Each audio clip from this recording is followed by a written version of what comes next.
I'm MaryAnn Volders. I'm the Vice President of Secondary Education at the Central Pennsylvania Institute of Science and Technology, which is about 4 miles up the road. With us today, Mike Hassinger, our heavy equipment operations instructor at CPI, Ken Hassinger, our HVAC instructor at CPI, and Dr. Dan Perna is joining us today. With that being said, I'm going to turn it over to Dr. Perna to get started. You'll hear a little bit from me, but I'm not going to put you through listening to me the whole time when I sound like this. So Dr. Perna. Thank you, MaryAnn. You've probably heard so much about standards in your career over the last year, you're sick of it. But we're taking a little bit different approach in what we're going to do with standards today. And we want you to know there is a story behind every presentation. And what we would like to share with you is simply this. Last spring, CPI was involved in an in-service day with me.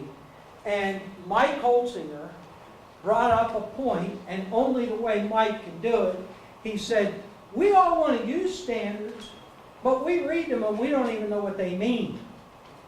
And so we went from there into an actual research study concerning the way technical teachers are looking at academic standards and what they mean. What we found in our research, I'll tell you this much, is that we have found that there was not one technical teacher that we met and interviewed and made part of our research who said to us, I just do not want to use these. What we found was that the vast majority of those teachers said clearly, if I understood what I was doing with them, I don't have a problem using them.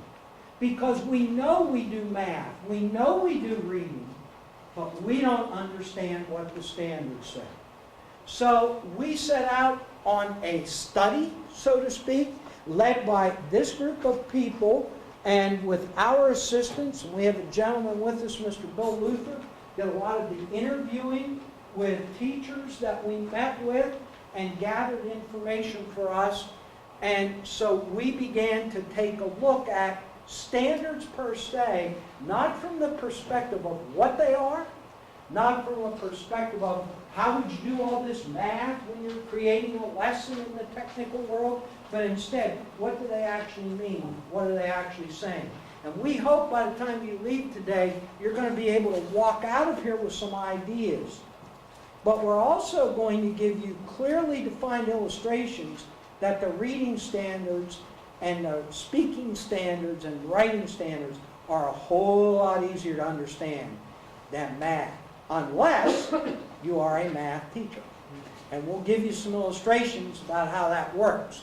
So, question, why did we do it? Do you have some other things, MaryAnn? You know, the other thing is we want to help new teachers too. We have teachers coming out of industry, coming right in to CTE and they've never taught. So we need to help educate them. You know, but for me, I want to tell you, I'm not going to stand here and tell you I know all the standards, I know what all the words mean, I don't. And so when Mike said, we want to do these standards, but we don't know what they mean, it was like an aha moment for me. Because, you know what, I told teachers to put standards on lesson plans because somebody above me told me they had to have standards on lesson plans. We never really thought about it. Are we doing this right, and are we doing this in a meaningful way? So that's why we stepped back and decided to do this. Now, I'm a guy who's worked with standards since the early 1990s, and I've published a couple of books about standards and so on, but one of the things MaryAnn just said that I want to clarify for all of you to put you at ease, there is no right way to use it. You can't hand me a lesson plan that I can grade like a test on the standards that you have incorporated into your lesson plan. Because you're the only person that will clearly know why you chose that standard. There is no textbook information that says, this standard would definitely go with this lesson. This is a matter of an individual teacher making a decision about, I can look at this standard, I know what it's asking students to do, not me, what it's asking students to do, and I can incorporate it with what I am doing in the particular lesson that I am teaching. So, do technical teachers want to use standards? I've already clarified a couple of points about that, but I'm going to go to Ken. And while Ken is speaking, I'm going to flash some standards up there that he'll relate to. But Ken, When you use measuring devices, what do you do as an HVAC teacher? There are a lot of different operations that we do, and some of it's fairly complex. Whenever you're calculating fitting allowances for steel pipe, you're putting it together. It doesn't stretch, it doesn't shrink. It's got to be just right, and you've got to get the right numbers.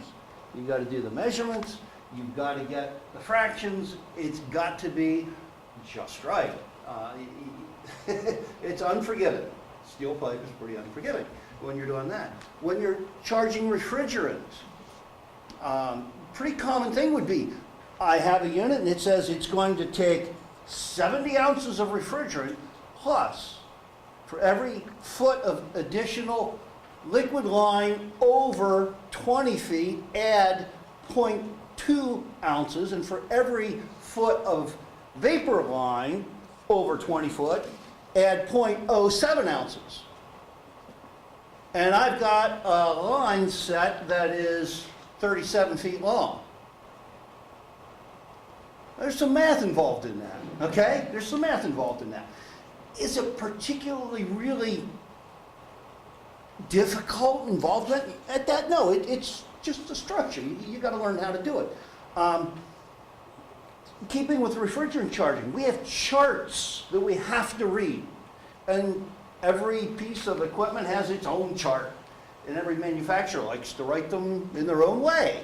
And there's not a whole lot of consistency with that.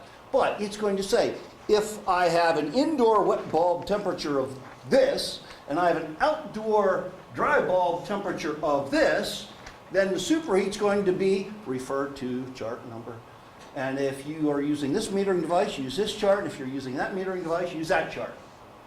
And then you've got to line everything up and say, aha, there's the magic number. And now I've got to go through all the math for measuring superheat. And that just tells me where it's supposed to end up. We get into the electrical things, Ohm's law. There are people in here with any background electrically, you understand Ohm's law. Is there some math involved there? Oh yeah, is it useful stuff? And I tell my kids, this is just as important as that screwdriver. Can you use that tool? Can you use the screwdriver? Can you use the meter? You got to be able to use Ohm's law. It's a tool. You got to be able to use these things. It's a tool. The amount of air coming into this room. My guys can, just by calculating the temperature rise across the heat exchanger, whether we're cooling or heating, measuring the delta T, which is a temperature difference between air going in and coming out, tell you from that, a totally different set of units, how many cubic feet of air per minute is coming out. There's some math involved in that. Does anybody here understand how to calculate the speed that a motor spins? Again, there's okay, what I change my frequency, I can change this, I can change the number of poles, I change this. Is it particularly complicated? Not once you understand it. Okay, but the thing is, I didn't know. I mean, I know this stuff. I spent 27 years in the field working on this stuff. I didn't know I was using standards. What Kenny's just talking about, we flash those standards up because here's one of the critical points about knowing what the standards really talk about. In the PA core standards, they never use any of the traditional terminology that he just used, but they use units of measure. We had innumerable teachers that we met with that they would say the most difficult thing that threw them off was when they saw the word unit, because what do you teachers think about as a unit? It's something I teach from X date to Y date, if I'm going the right way in the alphabet here. Anyway, X date to Y date is I teach that unit. And they were open about the fact that throws me off. Well, when you work with core standards, the term unit simply means the piece on the scale that goes from one spot to another. That's what you're dealing with. But that word was throwing people off. And what we began to recognize was that terminology within the standards was the roadblock. One of the things that we asked teachers was, what words are getting in your way? What are the words that get in your way? And when we get to one of the sheets that we passed out, you'll see some of those words listed that get in the way of teachers. Mike is a heavy equipment teacher. Let me ask you, Mike, do you teach math processes? Every day. In some version every day. Because I'm heavy equipment, we're dirt. People say, well, he's not very good in school, we'll send him out to dig a ditch. But that's the mentality, and it's just not that easy. Because everything has to be calculated, every job has to be bid, everything has to be done. A simple formula here, just figuring out the area of that right there. Most teachers at their home schools, they see this, and these kids, when I put this in front of them, the first thing that the students do is they draw a line right there, they fill this box in, and now they have 2 boxes, and they do it by the 2 boxes. But I already have numbers here. This will be a 2, this will be a 10. What's the area in there, plus it'll be a length of 10. It's like, so they go in there and they do this, and they take this box, and they do the math, and then they do the division, and they're doing all this other stuff. I'm like, why are you doing that? Well, because this is how it's always been taught. It's like, you've got a 2, you've got a 10. Add them together. What's that add? 12. What's half of 12? 6. So there's your average right in the middle, 6. So it's 6, 10, 60 cubic feet or 60 square feet. So it's like, that's all I got to do. Just take that number and those numbers and I'm done. That's it. Well, that's easy. So they start understanding it. And I have, my whole math that I do is all about volume calculations and different things across the board that they need to know as operators.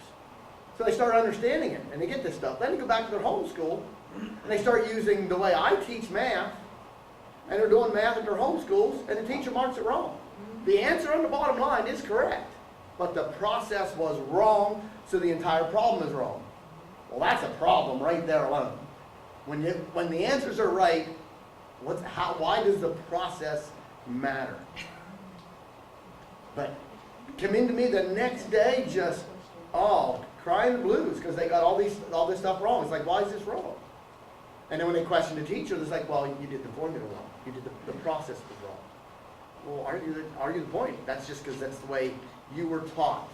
And that's what the standards are put in there, and that's what everybody knows, the wording of these standards. But most of us don't know what the wording means. It's somebody else's process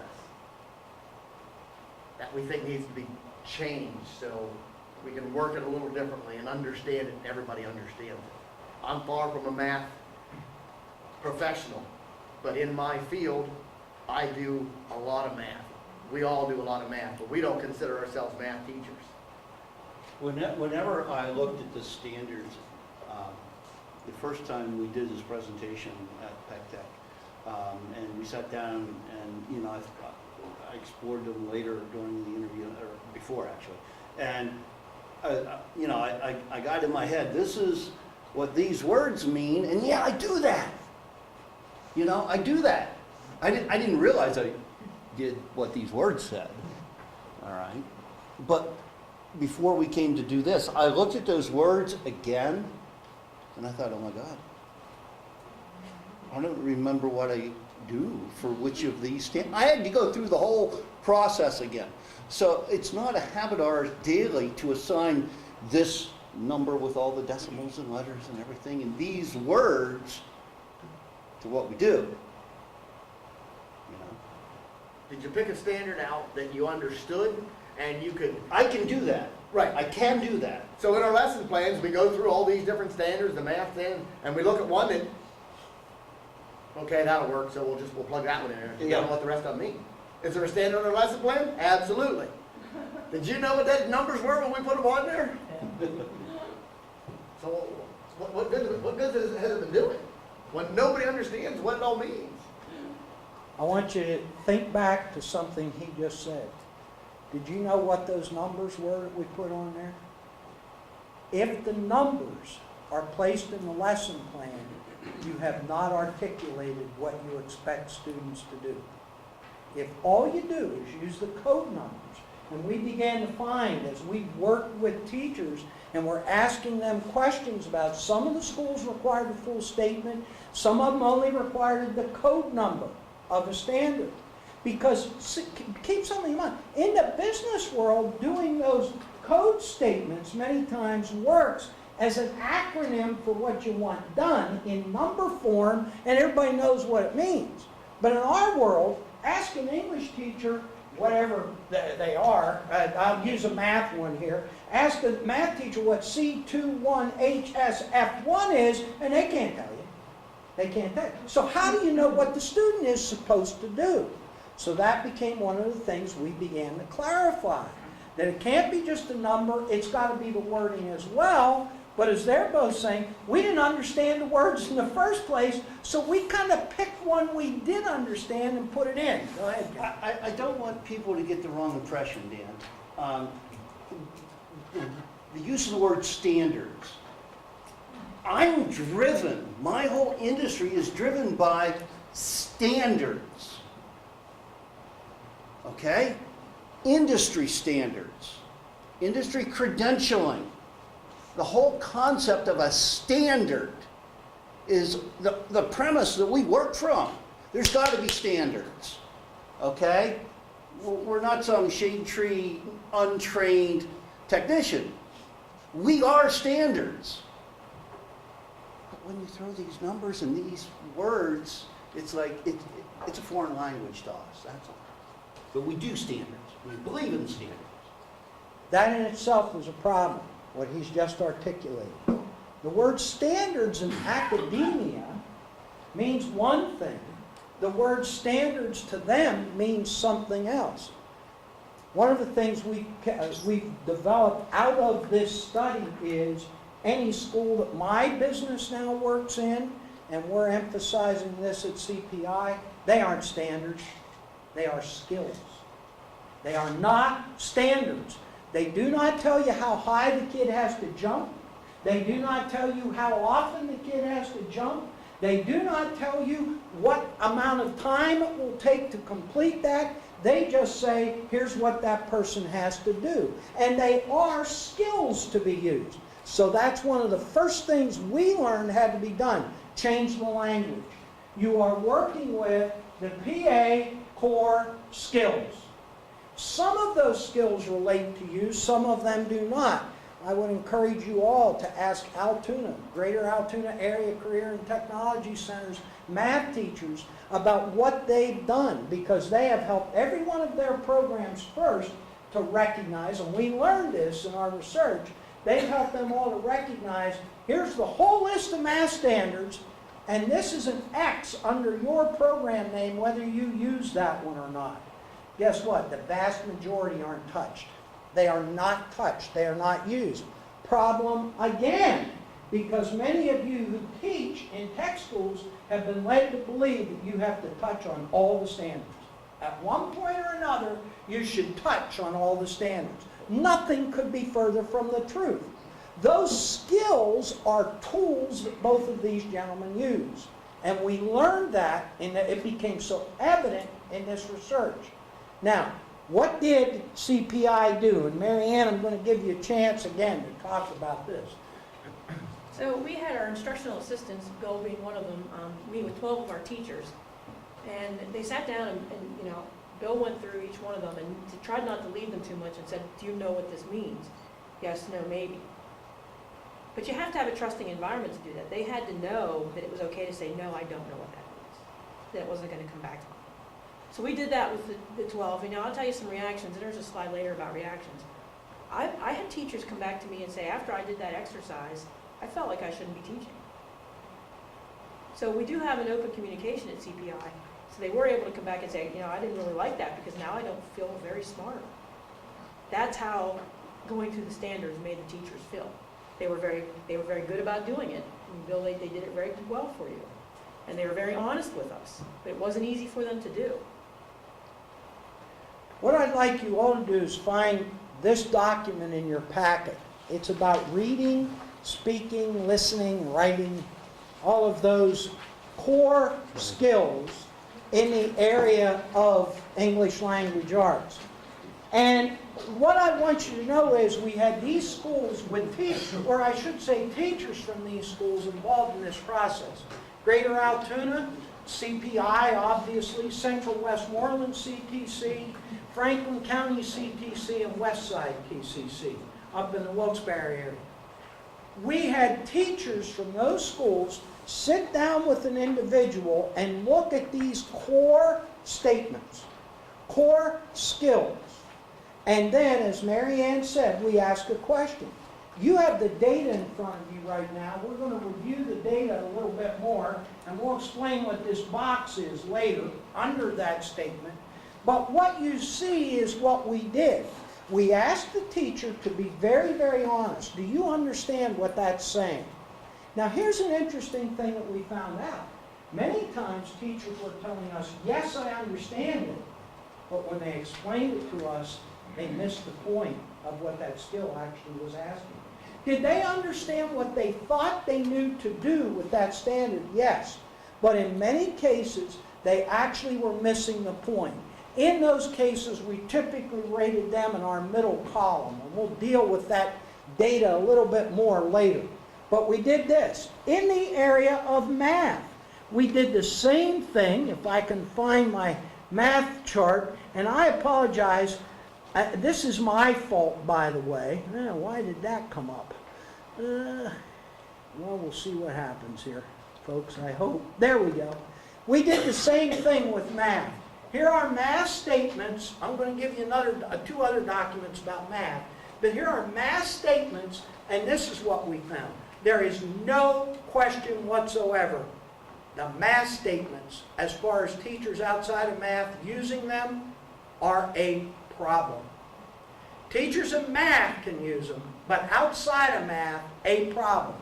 I was going to play devil's advocate. You have the reading and science and technology standards. My district's all about eligible content, and you focus on ELA standards, which are more complex to understand than this. Do you guys look at those standards too? These are the ELA standards for career and technical programs. Right. Remember, they're broken out by programs. So there are a group of standards for reading in the fiction area, a group of standards for reading in nonfiction, and a group of statements for science and technology, which is what they would work with. Right, so but the eligible content, at least for my school. Eligible content comes with the criteria for the Keystone exam. Right. Now, understand what's just happened. I'm glad you asked the question. What has happened? What has he pointed out about this issue that we have with these animals? Which set do I use? Which set is appropriate for me to use? In our guides for learning systems, some of you were in the presentation we did this morning. We only showed a brief thing of that, but we have them all in there. But the teacher has to know what set I'm going to go use. Am I using eligible content statements? Am I using standards from the PA core set of standards?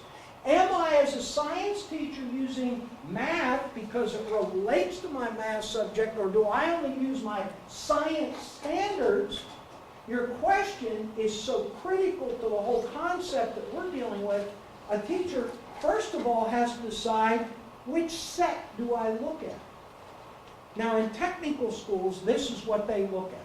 And in technical schools, this is where they go. They have a set of writing standards and a set of reading standards for science and technical education. Right, I come from, my two high schools are comprehensive. Yep. And my teachers are forced to do the ELA standards, which are harder to translate. Which ELA, are they the ELA of the PA core or the ELA that you find listed with the Keystone criteria? With the Keystone stuff. Yeah. They're a different set of statements. Do they actually expect the student to do the same thing? Yes. But they're a different set of statements. Here's one. If we go do our work in the U.S. Virgin Islands, which our company does, they use the Common Core, the original national set of statements. In Pennsylvania, we use the PA Core.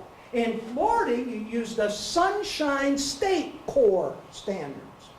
Now here's, I don't want to overdo this. They all say the same thing, but it's different wording in each case. It's different wording in each case. So the key is, what skill is being asked here? I'll come back to this page in a moment. Have we explained what you were asking? Yeah, because what I noticed that math is harder to translate than this, and that makes sense, whereas my teachers do the other stuff, the Keystone, and they'll look at me like I had 5 heads, so what are you talking about? Yep, what is it? So what we would encourage you to start to think about, and we're going to get to that in this presentation, do the kind of thing that we've done here, and you may be able to help them a little bit. Okay? So let me go back to math just to point it out. Notice over here in the lacks understanding column, it's unbelievable how many of these statements people said, and these are technical teachers who both of them have told you, we use math all the time. We don't understand that statement. We aren't clear. And here are the words that got in their way. And I apologize I don't have a copy of this. This is my fault that you don't have this. If any of you want it, we can get it to you. But here are words that get in their way. Now, that brings us to a key point about this whole issue. Language is a problem. Language. In the very first book that I co-authored with Jim Davis on standards, we had a whole chapter on the need for common language. It does not exist in our world. These two guys will talk about things that I don't understand what they're talking about technically. That's okay. What is not okay is that when we talk about instruction, we both don't understand what we're saying. We both don't understand what the skill is that the student needs to do. See, those of you that teach have all been encouraged, get those standards in your lesson plans. Well, yeah, I'll put them in, and I'll do what they do. I'll guess at what probably fits, unless I work at Altoona, where I'm kind of told what fits as best we can in each of those lessons. And that takes a great deal of time to be able to do that. And you need those 2 math teachers working with them. All right, we'll keep going here. I got to get out of this. Excuse me. And we'll go back to the PowerPoint. Okay, so we know the schools that worked with us, and then what were the reactions? And this is important. If MaryAnn and I and Ken and Mike can ever sit down and actually write all this, we will. But there are a list of teacher reactions. MaryAnn, you want to spend time with that, please? Well, basically, I said it. All right. They felt like maybe I shouldn't be teaching after they did it. And I felt bad about that. Because we have good teachers that care about kids. And, I'm glad we went through the exercise, but I'm not glad I made them feel that way. Can I? Go ahead. I'm not going to mention a name or anything, but one of my colleagues who has regularly, you can almost count on it, had skills competitors competing on national level. Now you tell me, if your program is producing students who compete regularly, almost every year, there's somebody on national level that comes up and said, I just feel stupid after reading that. I don't think I should be teaching. There's a problem.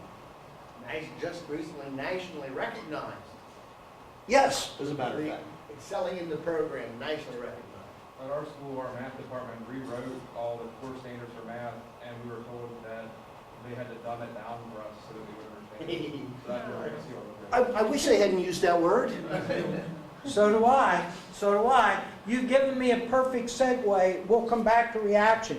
I'd like you to look at the box under each one of those literacy skills. I'm an English teacher. I happen to know a little bit about this stuff. Okay? The literacy, don't ask me about math. No way. But I happen to know a little bit about this. I submit, if your technical teachers are asking any one of the 3 or 4 questions that we have under each one, they are attacking that skill. Take a couple moments and just look at those questions. They're simplistic. But if you are using those questions, you're attacking that skill. I'm not saying you're teaching the skill. That's the biggest mistake we've made with standards since day one. Standards were never written to be taught. Standards were written to be assessed. Standards were never written to be taught. Standards are a listing of assessment skills I'm looking for in my students. I'm trying to find out, can they do this? That's what I'm looking for, all the time. Well, if you ask any of those questions that we have listed under each of those, you are moving toward that standard. Here's another thing. This is philosophy, but based on research. You never, ever, this is going to frighten people, never, ever master a standard. You're constantly refining that skill. You're constantly refining that skill. Years ago, I used to use Tiger Woods as my illustration. That's not a good one anymore. But anyway, what I would say about Tiger Woods would be, why does Tiger Woods have a coach? This guy's winning every golf tournament on the tour. Why is he still being coached? It's because he's constantly refining his game. We saw what happened with that. But the point that we're trying to make is we have mixed understanding of what these things are. These questions, and we hope we invite you to use them, that's a way to say to teachers, you're moving toward that standard. And it's so sad to hear, and I'm betting it was math teachers, we're going to deal with that in a moment, well, you did say math, wasn't it? Who will say we're dumbing it down. Well, that's all a matter of what you mean by dumbing it down. Does dumb it down mean they can't become a math teacher? Or does dumb it down mean they still can't use it? But if they can use the skill, not the skill involved, it's not being dumbed down. You're just finding a way to get it done. You're finding a way to skin that cat. And that is an issue. I'll come back to math in a moment, because we've had 2 math teachers work on these 2 documents, and I want you to briefly look at them because of something that we learned. But reaction and action are critically important. Because we learned, MaryAnn already stated it, but I was down in Franklin County the day that the survey was being done. I was not doing it. The day that it was being done, and I was doing something else in professional development, and one of the teachers came to the table and said to me, boy, do I feel stupid. Now, ladies and gentlemen, if you have a piece of paper you can hang on a wall that says you're a certified teacher in the state of Pennsylvania, you ain't stupid. You are not stupid. And that's a problem we have in our field. That's a problem that we have in education as a whole. That's the same problem when the AP English teacher thinks that first grade teacher just doesn't work quite as hard as I do. Now there's something real wrong with that. When I worked in central administration, when I was having a bad day, I'd go watch a kindergarten class. I knew I wasn't having any problems at all. None at all. When I'd go watch that teacher manage those little children. Okay? So that was a reaction. We also had these kind of reactions. And that was, I want to use this stuff. I don't know what that is saying to me. I don't know what those words mean. And what we began to find in the list that we gave you was, it was individual words within these statements that were subject-specific language. They were subject-specific language. And therefore, teachers outside of that subject didn't always know that word. That's a problem that we're dealing with when we're trying to help students develop skills they're going to use out in the workplace. Okay? The results. You're seeing this, and you saw the questions, but I'm going to ask you just to take a moment and review them again, and take a look at words yourselves, and ask yourself the question, are there words, and by the way, you have math ones that we looked at also right here. They're in bold print. I'll explain why we give you 2 different of those in a moment. They're in bold print, but I'd like you to look at them and say to yourself, are there words, individual words within that statement that I just don't have a sense of what it means? By the way, what we always heard about math was, I think I did this back in high school, but I don't know if I did or not. I don't know.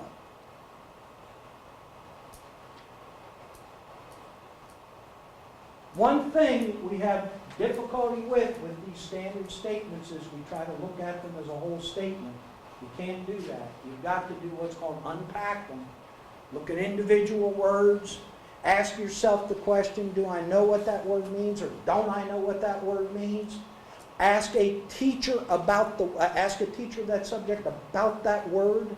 try to develop some type of connection with your subject area, not the whole statement. By the way, one bad thing about the reading standards, they actually ask you to perform 3 or 4 skills in one statement. It's never one skill.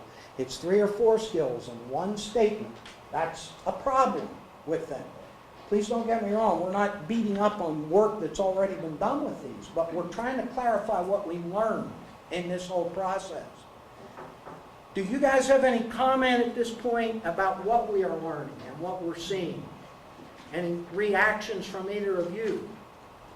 My reaction is that I'm glad that finally there's getting to be a realization. Language is supposed to facilitate communication. Am I right? I mean, that's why we have language. Language is not supposed to be something that I can show off how erudite I am because I can write something that you can't understand, but I know what it means because I know the special words. All right? That's not the purpose as far as I'm concerned. If it says standard, maybe I have a different understanding of what the word standard means. I mean, there are things that are standard. If you see a red sign with, you know, STOP on it, that's pretty standard. You know what that is. We all know what that is. That's standard. Okay. There are other things that maybe are written in these standards because we don't understand them. I feel like it's contradiction almost in title. Oh yeah. Oh yeah. This was mine in the whole process right here. Extend the knowledge of arithmetic operations and apply to polynomials. I was like, well, I'm going to break the words apart. Polynomial. Well, nomal is one of those things in the garden. Poly's plastic, so it's a plastic garden gnome. That's what I know about that standard right there. So we said this, and of course, finally my counterparts here confessed that they had no idea what a polynomial was either. Polynomials, I guess I worded right. So we looked it up in the dictionary. Well, when we got in there, we found about 5 more words we didn't really understand. So we've been doing this now for just shy of a year, and we're still really confused on polynomials and the wording and what it means and things like that. But it's just confusing to us. Yeah, yes, we did this back in high school, but you're like Ken and I, high school was a long time ago. And you know, we went to the field. We were out in the field. We didn't have to deal with this. Then we can get back in and we get thrown and we said, okay, do this. You were saying about they wanted you to dumb it down.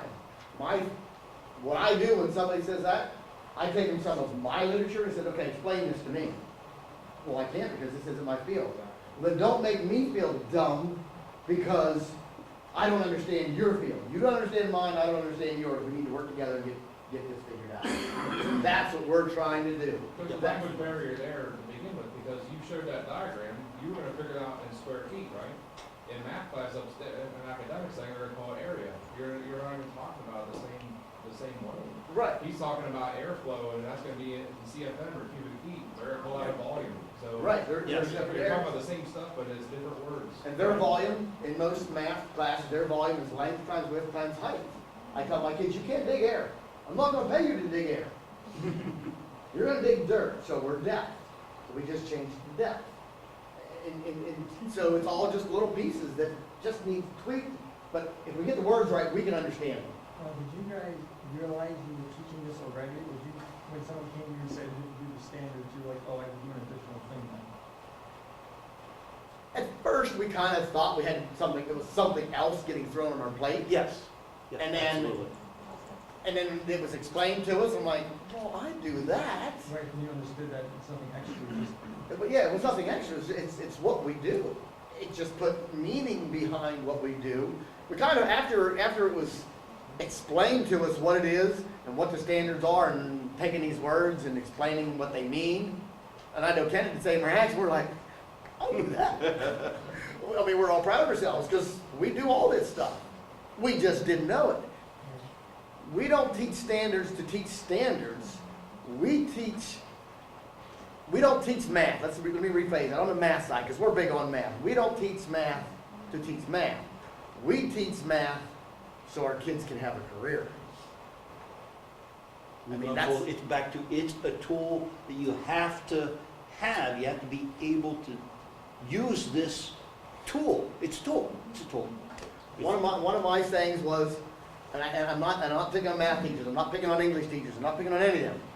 What do math teachers and English teachers do in the summer when they're off? Do they go out and get a job doing math, doing English? No, they get a job doing construction. I mean, so we're teaching for a lifetime, and you know, what we do is real. It's just we're starting to understand. We feel a whole lot better about what we do with what we're coming out here, what we're trying to explain, and it'll make everybody else feel better. Ken, I'm going to ask you to react to this statement. We're reacting so you hear some of the things that we heard. Analyze the author's purpose. By the way, that is a science and technology standard. That's not a fictional standard. The author's purpose in providing an explanation, describing procedure, or discussing experiment in a text, identifying important issues that remain unresolved. I'm fine with this up to the point of an author's purpose, providing an explanation, describing a procedure. Because one of the things I do is I hand out copies of an installation guide for a gas furnace. And there's very little writing that is more difficult to interpret than technical writing. Installation manuals are not written by the best authors or the most accomplished readable authors. And so I'm getting, okay, I'm doing fine until I get up here. We're discussing an experiment in a text. It's like, wait a minute, whoa. We're installing gas furnace. We're not going to experiment. Okay, that way lies disaster. We're not going to be experimenting. And the important issues are resolved here. In fact, what I do is whenever I assess them in this, I give them a list of questions that they're going to run into in the field. How far away from a combustible surface can this be? How long of this size of pipe can I, different things. And then some of you yesterday might have heard this, but I don't give them a grade when I get this back. I say, this is going to be inconvenient. You're going to have to fix this. You got this wrong. This is going to be really expensive. You screwed this up. Or this is going to kill somebody. You got it wrong. Now, standard assessment, okay. If you miss one question out of this whole thing, that's an A. What if it was potentially fatal? It's not an A. So I get halfway through this, Dan, and I'm thinking, yeah, no. That's my reaction. In our world, to one no, it's out.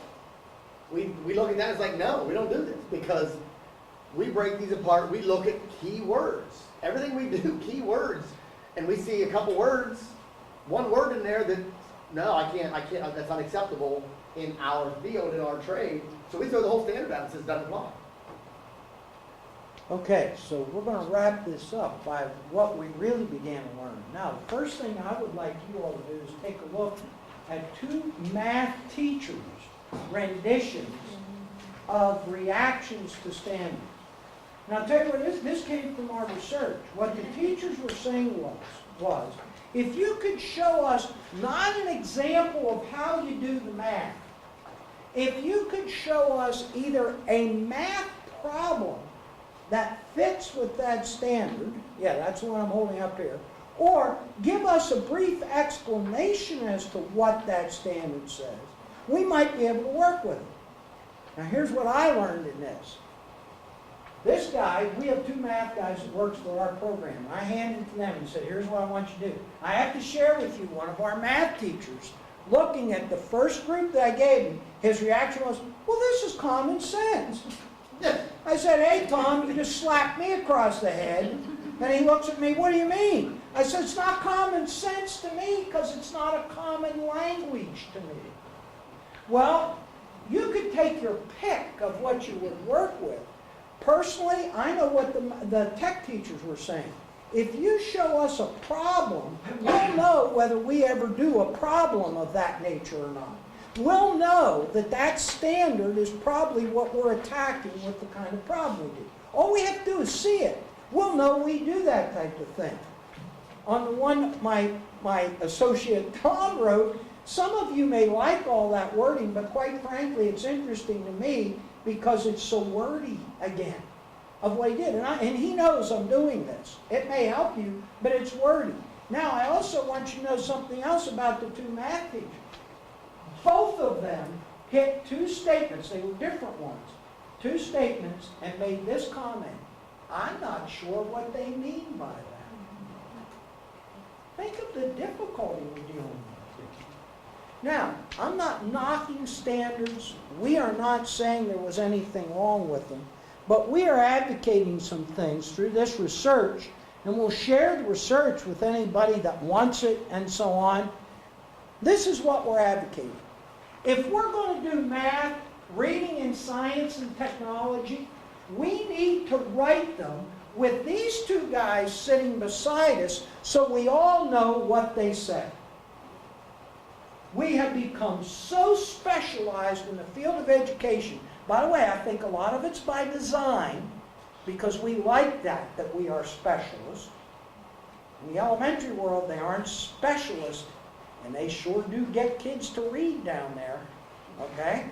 So that's one of the issues. We need to have them part of it. Let's get this language done in a way that when Ken or Mike read the statement, they have a sense of what it's saying. Another thing that we don't have on there, but we need to think of, we need to know what skill is being developed and have these people only deal with the standards that relate to skills that they work with. I have been around this world long enough to believe it's a nice idea that I can ask Mike to teach the same way the math teacher teaches some type of math process, but the fact is they come from two different worlds. And I also will throw in my little thought. If you study the history of American education, math was not taught in the early preparatory skills.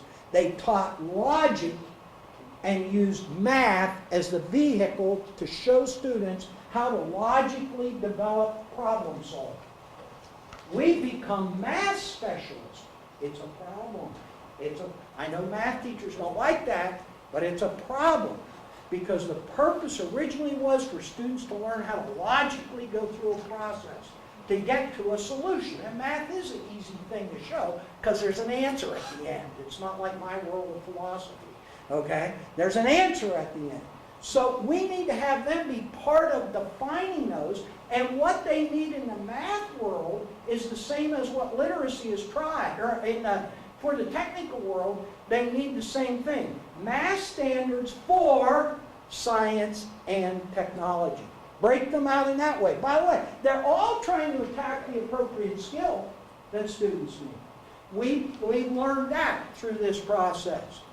Another thing we believe, and we're working on this now, we believe that students may do better on Keystone if the teachers who are working with it can actually relate to that math standard and maybe do something as simple as say, when you go back home today, talk to your teacher about this standard and ask your teacher to explain where that fits in the world of math.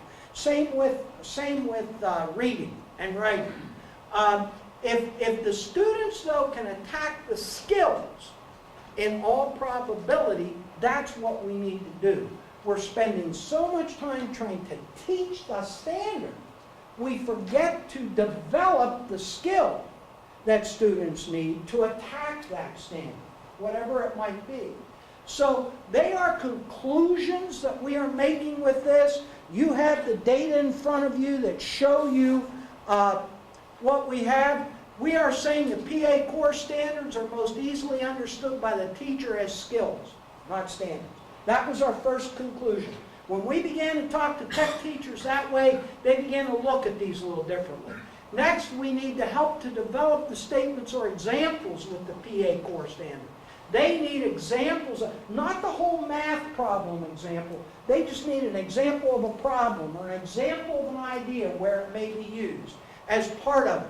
Technical teachers need to be part of the development of the statements. I'll throw out this little story that I've used in writing at times. I had a science teacher come up to me one time when I was doing a curriculum workshop in a whole school district. And the science teacher said to me, Dan, I have an idea. Next time we write curriculum, let's have the science teachers write the English curriculum, the math teachers write the social studies curriculum, the social studies teachers write the math curriculum, and I don't know who's left, but would write another curriculum. And I kind of looked at him, and I'll never forget his name, Roger. I looked at him and said, Roger, what? Yeah, that's what we ought to do. Because he said, we all understand the real world need of all of those things if we're not in that field itself. See, we all do it. We all do it. I have an ex-wife.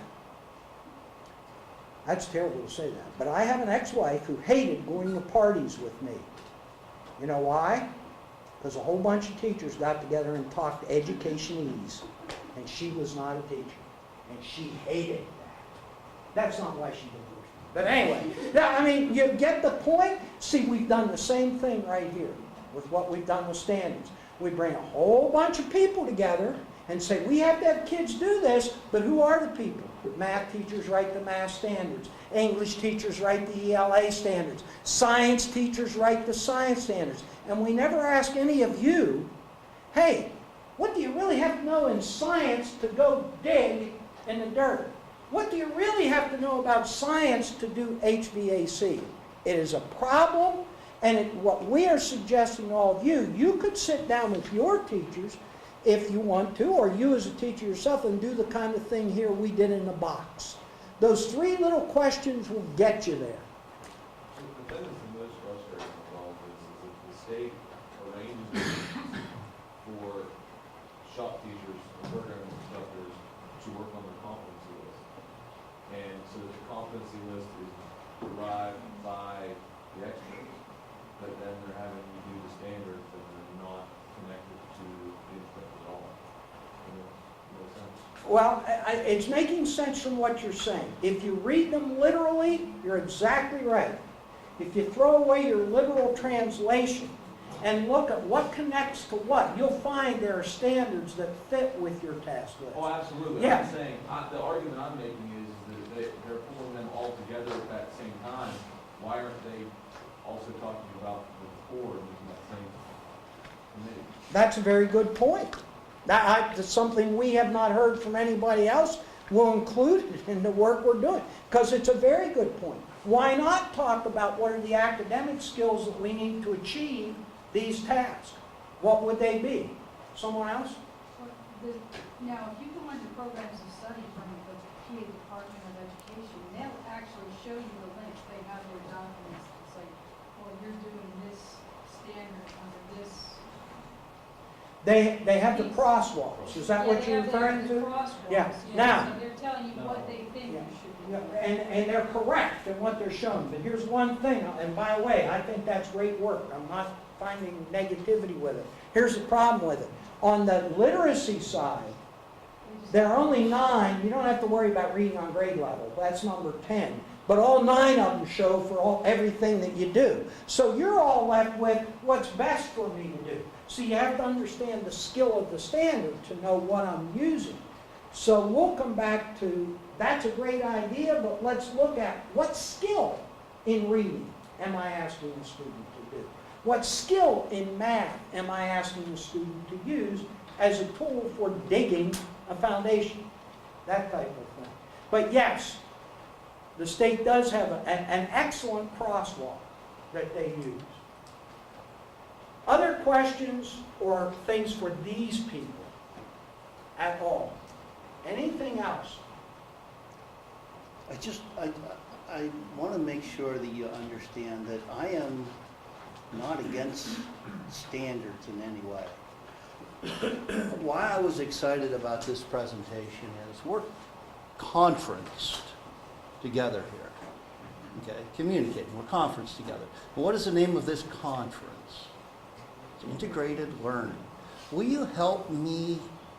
Will you help? I don't know what each of you do, but I plan on being in education as long as they'll keep me. Will you help me try to get this integrated so that we can all understand what it is we're doing? I want standards. I believe in standards. They're important. Okay, I like high standards. But we have a barrier to understanding sometimes, because I truly believe I'm doing a pretty good job of teaching to standards, but I don't understand what's being asked of me. I think we all need to, from whatever point we're at, wherever we are, try to get this all integrated together for one reason. We're all doing this for the students. Let's try to leave our egos behind, the fancy words and showing how smart we are. Help me get this together for the kids, okay? So, that's all I have. Thank you. Thank you.